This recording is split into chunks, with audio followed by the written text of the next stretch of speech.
ওপরের দিকে চেয়েই চমকে উঠলাম। টর্চের আলোয় যা দেখলাম তাতেই গায়ে কাঁটা দিয়ে উঠল।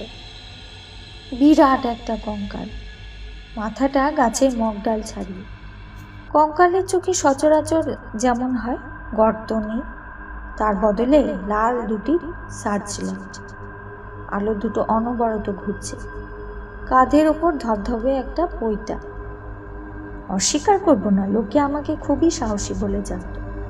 আমি নিজেও ভূত প্রেতের কাহিনীকে একদম পাত্তা দিতাম না, হেসে উড়িয়ে দিতাম।